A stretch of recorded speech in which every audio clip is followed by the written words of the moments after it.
बिस्मिल्लाहिर्रहमानिर्रहीम। अस्सलाम वालेकुम नाजरीन, मैं हूं एडवोकेट इजाज़ अहमद नवाब और आप देख रहे हैं मेरा यूट्यूब चैनल कानून की दुनिया। नाजरीन, रातों रात PDM2 हुकूमत ने बड़ी कार्रवाई डाल दी और अपने खिलाफ जो सबसे बड़े दो केसेस थे, ऑडियो लीक्स केस और फॉर्म 45 फॉर्म 47 वाले केसेस, उन सभी को करवा लिया ख़त्म।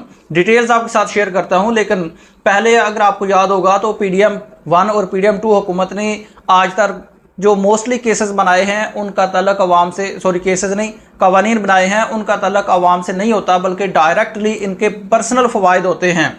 एग्जाम्पल्स ले लेते हैं।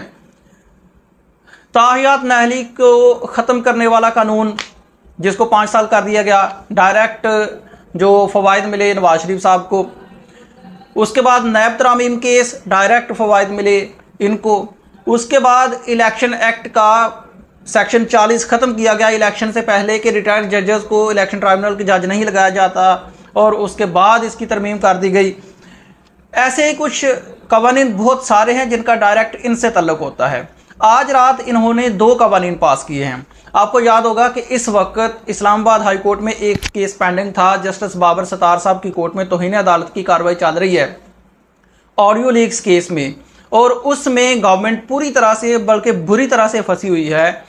कभी कहते थे कि हमें पता नहीं किसने ऑडियो टेप की है, कभी कहते थे कि बंदे ट्रेस कर रहे हैं, मिल नहीं रहे, कभी अब लास्टली इन्होंने एक रिपोर्ट जमा कराई और बताया गया टेलीकम्युनिकेशंस कंपनी ने कि ये जो सिस्टम हमें दिया गया है कॉल्स टेप करने का, इसके मुताबिक हम 40 लाख लोगों की एक वक्त में कॉल्स टेप कर सकते हैं।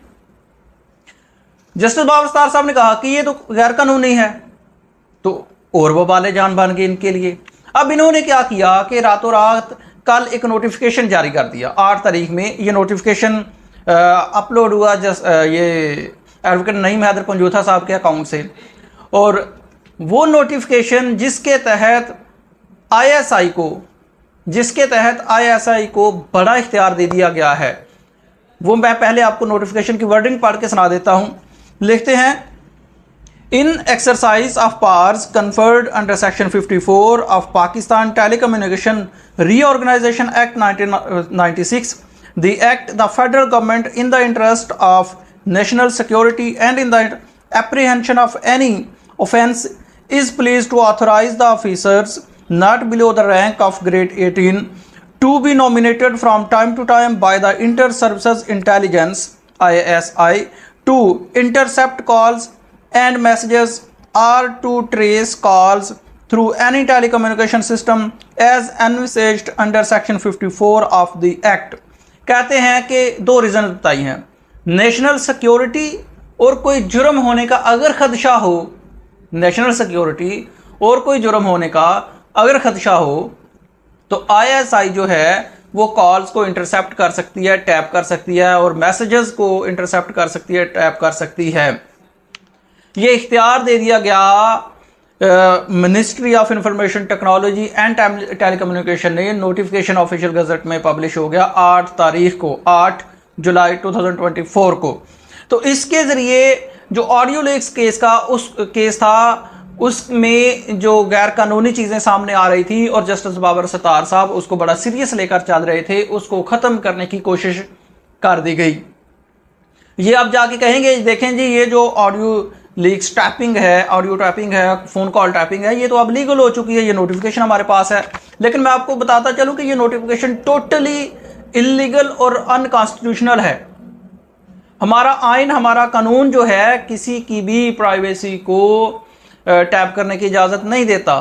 क्लाइंट और वकील की जो गुफ्तगू है उसको टैप करने की इजाज़त नहीं देता, किसी मियाँ बीवी की प्राइवेसी को टैप करने की इजाज़त नहीं देता। तो अब ये जो इन्होंने बहाना लगाया है, अब देखना यह है कि इसको चैलेंज किया जाता है किसी कोर्ट में या नहीं, लेकिन इसका डायरेक्ट तल्लुक़ ऑडियो लीक्स केस से बनता है। अब दूसरा केस है, हम सारे जानते हैं मुबैना तौर पर जो मौजूदा हुकूमत है वो फॉर्म 47 की बुनियाद पर बनी हुई है, जिसको कल काजी फाजीसा साहब कह रहे थे कि फॉर्म 47 क्या होता है। ये भी बड़ी एक अजीब सी बात है कि फॉर्म 47 क्या होता है। पूरी दुनिया को पता लग गया फॉर्म 47 क्या होता है। वो जो पिंड में वो मज्जों को पट्ठे पा रहे होते हैं उनको भी पता होता है आजकल कि फॉर्म 47 क्या है, और काजी साहब पूछ रहे थे कि फॉर्म 47 क्या है। लेकिन मैं आपको बताता चलूँ, एक ख़ास अंदाज होता है कोर्ट का बात स्टार्ट करने का, बात को आगे लेकर चलने का, क्योंकि बुनियाद पहले उठानी होती है, उसके बाद उसके ऊपर जो है वो सारे के सारे आर्गूमेंट्स बिल्ड अप करने होते हैं, इसलिए ये क्वेश्चन आया था। बहरहाल अब किया क्या है कि इस गवर्नमेंट ने पहले इलेक्शन एक्ट तरमीमी ऑर्डिनेंस लेकर आए थे, उसको अदालतों में चैलेंज कर दिया गया, उसको फिर सस्पेंड भी इस्लामाबाद हाई कोर्ट की तरफ से जब किया गया, तो जो इलेक्शन ट्राइब्यूनल था जस्टिस जहांगीरी साहब, उनको काम करने की दोबारा इजाज़त भी मिल गई। उन्होंने बहुत दबंग किस्म का कल ऑर्डर भी कर दिया, लेकिन जब वो सस्पेंड हुआ, जस्टिस जहांगीरी साहब को दोबारा काम करने की इजाज़त मिल गई, लाहौर हाई कोर्ट से इलेक्शन ट्राइब्यूनल्स ने काम शुरू कर दिया, तो PDM 2 हुकूमत को महसूस हुआ कि नहीं ये अब काम नहीं कर रहा, तो चले हम ऐसा करते हैं कि हम इसको कानून बाकायदा एक्ट बना लेते हैं। तो इन्होंने अब दोबारा इसको एक्ट बना के असम्बली से पास करवाने के बाद, सेनेट से पास करवाने के बाद सदर ने अब साइन कर दिए हैं और जो बाकायदा कानून बन चुका है।